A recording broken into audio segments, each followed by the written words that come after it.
Welcome to this very special edition of the KJ Masterclass Live, the show which ensures that you profit from your time spent here with experts, either through their insights, information, or simply learning from them.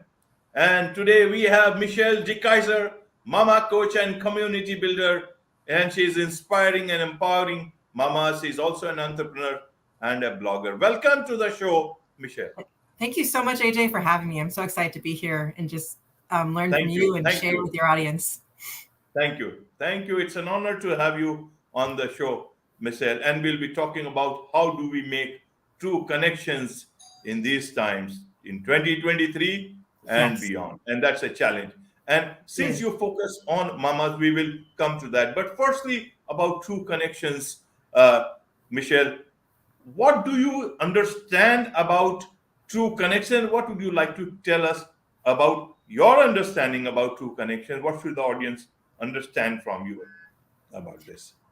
Well, I know sometimes the hardest part to start with is we want to take that shortcut. We want to say is, how do we make that friend? How do we do that? But honestly, the true connection is first figuring out what you want as a person. What are the things that light you up? Because when you start going towards those things, that's when you attract the people who will help you with that and grow with you in that. Because when you just try to say, we go on social media and we look and we say, oh, I want what they have. And we have this envy feeling for that. But we don't necessarily want that. We want the people that are going to speak to our souls. And the only way to find that is if we know what our soul is saying. And somehow in this day and age, we've lost so much of that.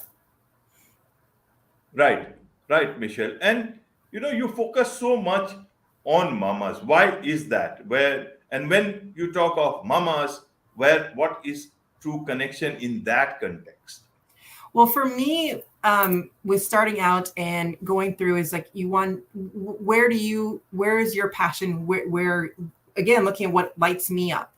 And for me as a mom coming into this, all of a sudden I realized, who am I? And I know I'm not the only mom that feels this way. And somewhere along the lines, society told us as moms, we need to do this by ourselves.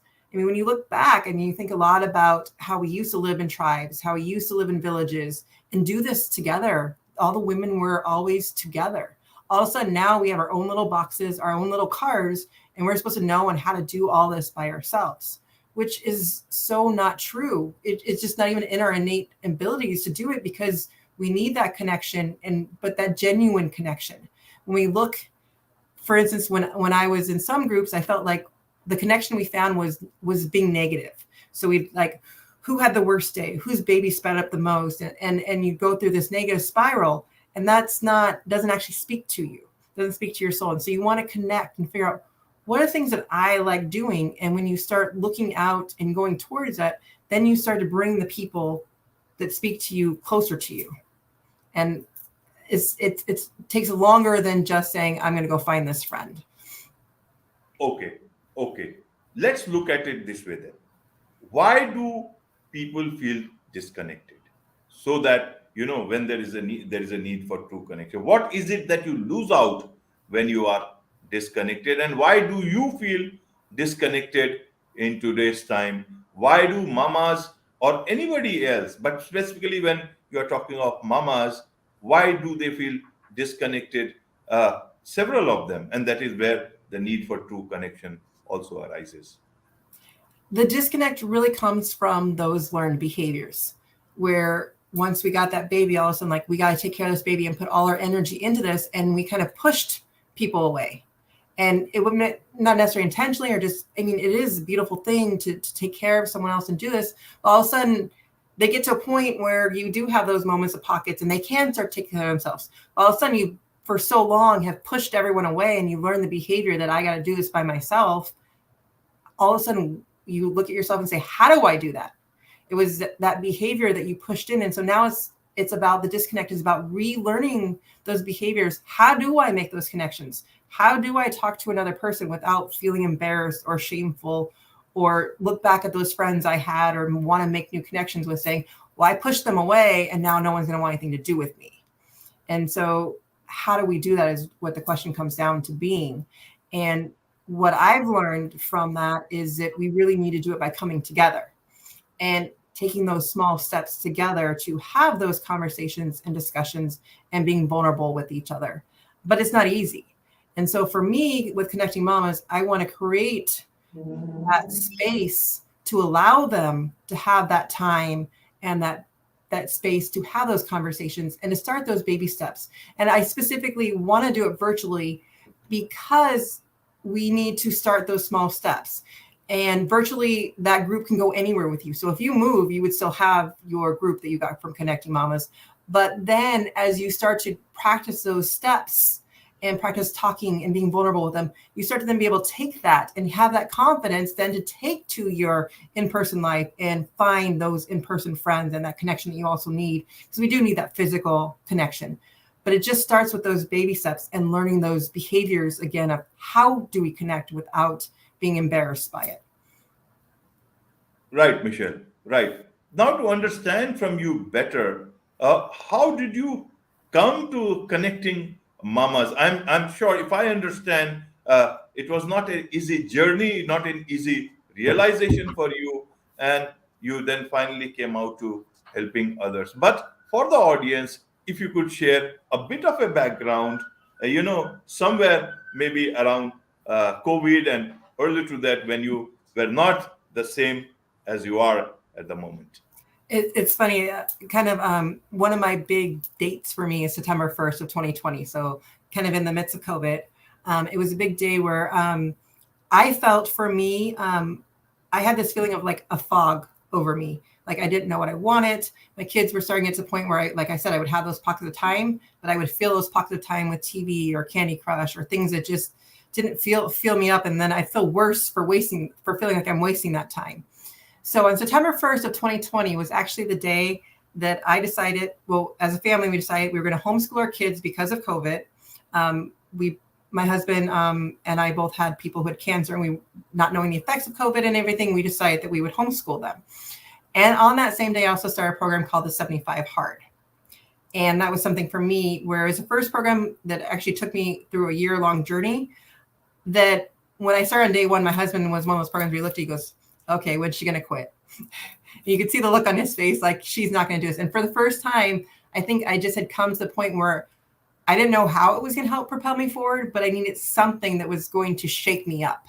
And so the program is 75 days, and it's one of those ones where if you don't do one of the things, you start back at day one. But there are 3 phases that take you through the rest of the year, so that you have breaks, but then you go through the rest of the year. Anyways, phase 3 has things like talking to strangers, and you're supposed to do these things every day. But one of the things is just to take your picture daily, right? But if you don't do any one of these steps in that day, you're supposed to, in phase 3, you can't really restart because you have to do it at the end. You have to finish in that month before to really say you finished. Anyways, I get to day 25 of phase 3, and I must have fallen asleep doing my reading, because part of it is to do personal development and to read something to learn. And I wake up at like 2:30 in the morning and realize the one thing, I talked to a stranger, I'd taken a 5-minute cold shower. The one thing I didn't do was take my picture. It's 2:30 in the morning, and I'm like so upset at myself. And I go take a picture of me at 2:30 in the morning, like really mad at myself. And I say I'm going to quit and not do the last 5 days. My husband's like, what are you even talking about? Whatever. And I end up finishing the 5 days. I finished gray area, whether I finished that. But what I realized in hindsight was this probably the best thing that ever happened to me, because it's not necessarily the end goal. It was the fact that now I looked at what did I do in this year-long journey? Well, I'd lost weight. I'd got my love of learning back. I'd got a direction.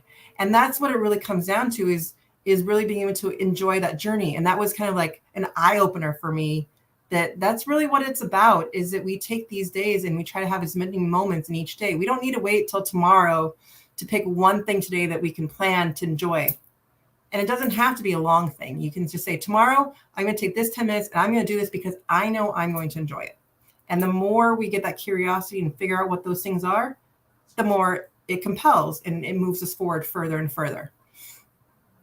Right, Michelle. 2 questions here. One is that, why do women, after having children, why should they be losing their connections? Why should they be losing their friends, not able to connect? I know it takes a lot of time, but for for raising up children. But then it's an equal world. A lot of people or families try to do it together, husband and wife, both parents together. Many women, they work also, there also they have their responsibilities. They are able to manage it and manage it well. So why is it that when it comes to babies, you start losing yourself and your connections at that part? So that you can be mindful of those things, and then take care of not losing out, and in the process losing out yourself. Second thing is, tell us a bit more about connecting mama, so that people know how to exactly get back into that flow, an earlier flow of life that is so much needed in today's time. Two questions at the same time. Wow, you just know how to throw them. I love it. First of all, I think what it really comes down to is that when you get that baby in your hand for the first time, it's just this overwhelming feel that you want to take care of this person, right? And for us, at least for me, looking back at how society has been, I mean, you look at the video, the TVs in the 1950s, and just the image that we have in our heads is that we give ourselves to our families.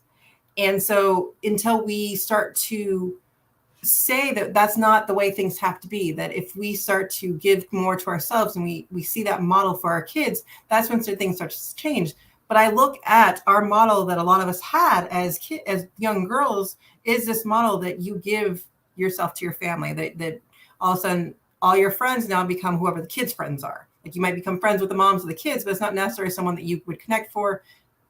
It's only because your kids are friends, and those becomes your friends for a time period. And then all of a sudden, a lot of empty nesters, all of a sudden, like, who are my friends anymore? So we do go through these chapters of our lives, but if we start to take into consideration and looking at this now, whether you're having a baby or not, and we start to see this and make conscious choices, then it can be different. I mean, my kids are still, my oldest is 12 now. I have a 9-year-old and a 6-year-old. So I'm still in the big trenches of it. I haven't even got teenagers yet. So it's not impossible to start the process early, but it's the desire to want to. And thinking that, and the biggest thing I think also comes up is that moms say that they don't have time. And that's what I've noticed a lot too, is also like, because we have kids, we don't have time for ourselves, which that's when I would say, let's take a time inventory. What do you spend your time on then if you say you don't have time? And like for me, when I would look, I'd say I don't have time, but I'd look at the things that were dragging me down. Like, so if I was watching TV show just for the sake of watching TV, not because I wanted to, because there's a difference. I'm not saying TV is a bad thing, but it's about the choices we make. Am I actually watching this because I'm engaged and it's something I want to watch? Or am I just because I was tired and I sat down, that's something I can do? It's those choices that we're making as we go along with it. So then coming back to connecting mamas, what my theory about, or what I'm working on creating is a 6-week course to guide these moms together.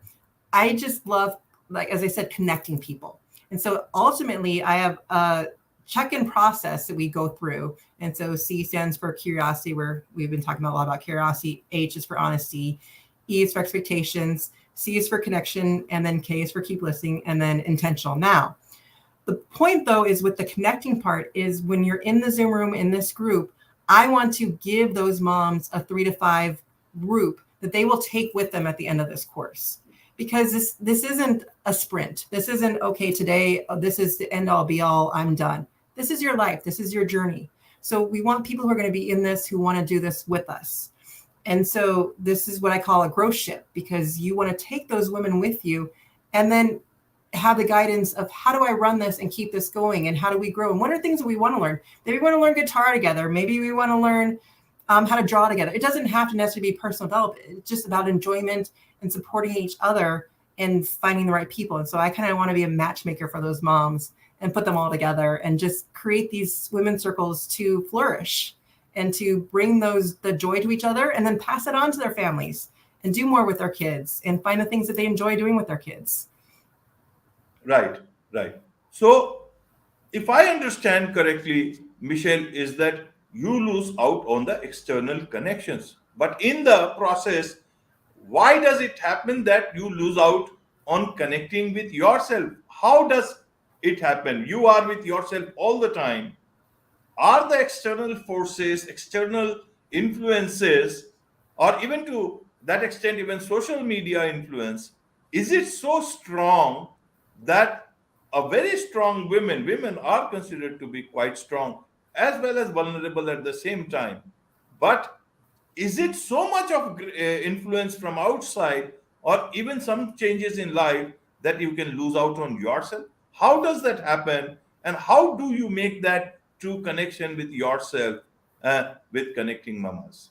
That that is such a wonderful question. I just love your question. What I think it really comes down to is even if you look at the aspect of curiosity, right? So your 3-year-old will probably ask 100 questions a day about what they're curious about. When you get to be an adult, including men as well, we're down to maybe one question. Most of our questions are about to our kids, like, did you get your homework done? It's not about things that we're interested in. And so somewhere along that line, we miss that. And so it really comes back to regaining that curiosity again. And almost as moms, we have actually a cheat sheet of how to do it. Because if we look through the eyes of our kids, we can start to see and learn from them how to be curious again.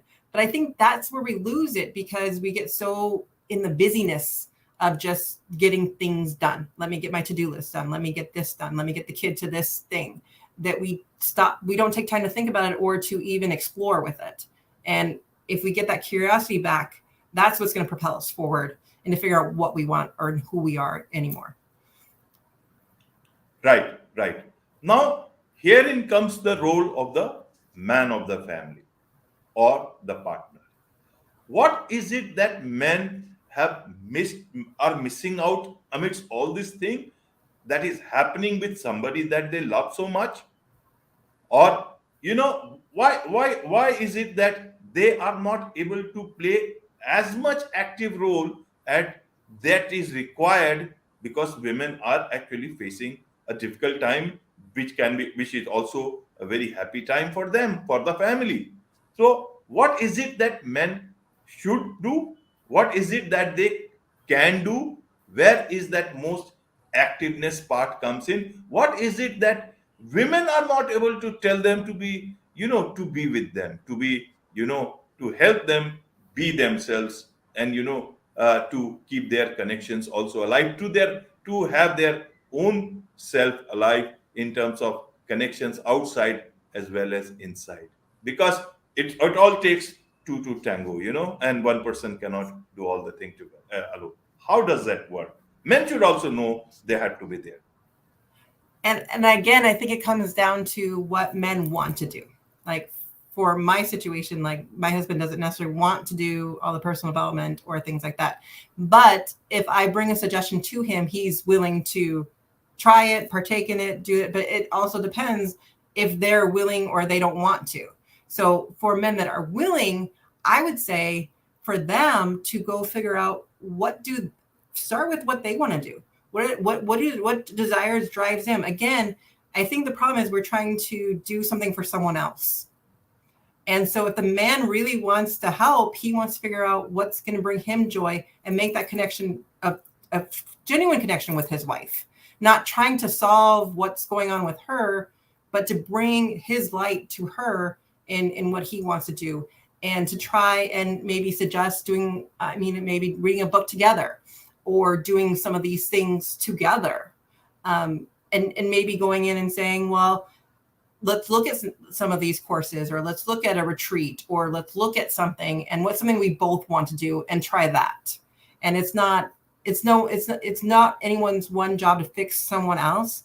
You start with yourself, and then I know you want to help the spouse, so then you bring up ideas, but you need to come to that compromise and figure out what can we do together that we want to do. Okay, okay. Then let's understand from a woman's point of view. What is the ultimate goal of motherhood? Is it just to have children, or is it also beyond that, is something fulfilling for her, that fulfills her? Then why should she lose out on herself in that process? The goal should be fulfillment, and should not be losing out on herself. So how should women look at motherhood, in this new changing uh, times when when it's all about fulfilling, achieving lot of fulfillment, not just for the man but also for the woman. How do you look at that?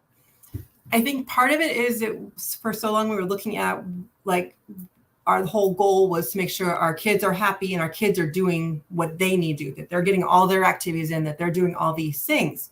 But really, what we should be looking at is how do we model for our kids and model what a successful or happy adult looks like. And so for moms to be fulfilled, like you're fulfilling the things that you enjoy and you're modeling that for your kids, which actually brings in more genuine connection. For instance, with my son, before I start doing all this, he's very similar personality to me. And so a lot of times we would just butt heads and it would be a screaming match between the two of us. And half time I'm like, I'd go to my husband, well, you deal with me so you can, I just pass him off to you.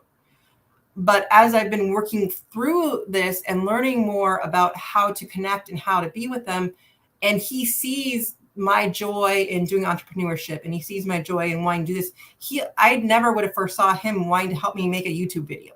Like he finds such excitement and joy in supporting me. And it's really when you find that light and you're starting to go towards the thing, the people around you want to support you when they see that you're happy. And that's what you're modeling to your kids. And that's what it should be about is, and then at the same time, if he's talked about maybe wanting to do his own cooking YouTube channel or a podcast. And so then I want to support him, which is a relationship we would never have had if I hadn't gone down this path. And so it's really just about finding your light and then being able to be excited because they have that light and supporting them in it. Right, right. So, Michelle, you talk about women empowerment, about having a very nice environment at home surrounded by grace. What is grace all about? How do you bring grace in your life, in your environment? Well, grace is something I feel like we've lacked in giving ourselves. We have this perfection feeling and we need to just go, go, go. And then when we get sick or we don't finish a project or something, then we're just beating ourselves down. And that's where the grace comes in. And where grace really supports me with connecting mamas is that that's what brings us together. Is it when the format that I use for that is that we are supporting each other in grace so that we're not there to fix each other. We're there to witness and to listen. Because when you're witnessed by other people, by what you're going through, it's a different feeling than when you're just telling a friend and they're trying to give, like, they're sitting there trying going, well, how can I help her? How can I fix it? And it's a different type of feelings because we're not here. We're here to listen and to validate and to just have that space. And that space is what grace provides. Right, right. And I asked you earlier about the role of man or men in the family. What about the larger family, even children? Now, children nowadays understand things even at a young age, and they are very close to their mothers. But many a times it happens that a woman, a mother, finds herself all alone and sometimes in tears. What is it that children, especially maybe not teenagers, but even 8, 9, 10 years old, they do understand? When they do understand about social media, they also understand about so many other things. What is it? And they want their mothers to be happy, to be cheerful all the time. What is it that they should know about these things? What is it that the way they can be around their mother so that she does not feel that she's alone in times of difficult times, and even when raising the most beautiful of her children? Well, the one thing that I've noticed on that note with even my 12-year-old is, for instance, we just went on a trip to Florida, and I don't know if I was having about with emotions or hormones or something, but I had a down moment, and I could, all the stuff that I'd been telling him about how to turn things around stuff, all of a sudden he was now that support system for me, telling me everything and trying to work that through and giving some of those things. So again, it really, they soak it all in. They really soak in everything that you do with them and the connections and the time you spend with them. And so it really just comes down to that modeling again. And even if you are having no one's perfect. We're going to go through our emotions. But the key is, are we sitting in them, or are we letting them pass and we're working through them? And the goal is to get a little bit more control of our emotions so we can work through them, because we're all going to have them. We're going to get scared at times. We're going to get sad. We're going to get upset. We're going to get angry. Still going to yell at my kids. It's going to happen. But what is the extent to how often it happens, and to the effect of how often are you reacting versus responding? And so the key is just that you're able to respond more by what you're doing. And the kids are going to see that. And then they're going to pick up and start mimicking what you do. And so the same thing we were talking about before is we were mimicking what our moms were doing before. We were being the martyrs. We were mimicking what we saw as girls. And so we want to change that for our future daughters, so they're not being feeling them that they have to be the martyrs in the family. Right. Because you talk about the circle of grace, Michelle, and how do the immediate family be a part of that circle of grace? That is what I was trying to understand better, because everybody has a great role to play for the person who is the center of their lives. Mamas Right. are like that. And so honestly, it comes back to as you learn as a mom and you get these tools that you're using on yourself, they start to see it. And that's how they become part of it, is that now my kids, we have more of a morning routine together. We do use affirmations, and I never did any of these things before. I used to, in my mornings, I remember before we did homeschooling and stuff, I can remember some of those mornings where I was just pulling my hair out and like, can they get out the door? Half the time now they're making their own lunches, they're doing all these things, but it's because that we're doing these processes together and working through it. And today we were reading a chapter in Frederick Douglass in the morning and talking about slavery. It was this book about failures, and so it's just that chapter. But it's going through those and seeing the things that you want to do with your kids and empowering them to learn how to be empathetic and to be compassionate. And we do that as a family unit. Right, Michelle. You have actually enlightened us on a lot of things, and I'm sure will the audience, as well as not only just for today, but even for coming days. But there is so much of learning. Learning never ends, and it's all Never does. men are also always work in progress. So, but you come out with a lot of stuff, put on YouTube, Instagram. So tell us where exactly people can read or know more about your content, and how exactly people, or especially mamas, can connect with you on Connecting Mamas. How do they do that so The that best place make right the now, best out of you? the best right now is just go directly to the website. There's even a free course there for you where you can just check in and go through videos and see if that resonates with you. I do have a YouTube channel and I have Instagram, but all of those links are directly just on Connect. If you go to connectingmamas.com, you can find all of that stuff. Find the links to YouTube, you can find the links to Instagram, and those are the big places that you will find me. And I just want to basically connect moms. And I really think it's about the baby steps. So I want to give one tip on connection, because a lot of times we feel like, oh, they always tell us, oh, you need to go find the group that speaks to you, and you need to just, again, it's about those baby steps. So what I recommend is the next time that your barista says hi to you at Starbucks, or someone asks you in the grocery store where something is, take it one step further and just ask them another question or give them a compliment. Again, we're trying to practice and learn new behaviors of being open and connecting more, because you never know where that conversation is going to take you.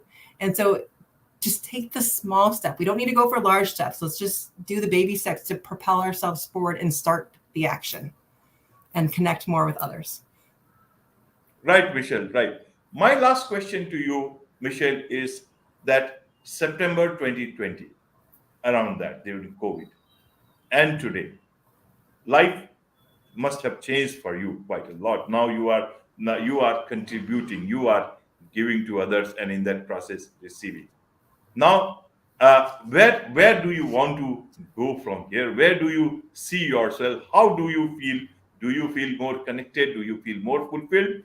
How do you see yourself going forward in the future? How I see myself going forward? Well, it is, again, like you said, it is back to that connection. It is about finding that group. And I'm still in the process of creating all of what I vision. And so I see that in fruition now, and moving towards that as you have that vision and guiding yourself towards that. So my vision includes having that connection. But my biggest vision is that I really want to bring moms together and have that in person and start doing some of those retreats. And I really think having those genuine connections and just learning how to do these things in safe spaces and moving forward. And I just see the connection with my kids growing and just being more loving and having that love and that compassion and that grace that is so hard for me to give myself at times, that is a learned behavior for me, is going that I don't have to be perfect all the time, because we're human, and we got to love our human qualities too. And so I think it's just all about that kindness and the compassion and moving forward. The more I give, the more I serve, the more I help moms, the better I feel. And so that's just where I see my passion and my vision is in serving others and in turn in being able to bring that light to my family and contribute, because I'm giving more to other moms as well. On this note, it's a wrap on this very special edition of the KJ Masterclass Live. Thank you so much, Michelle, for joining us.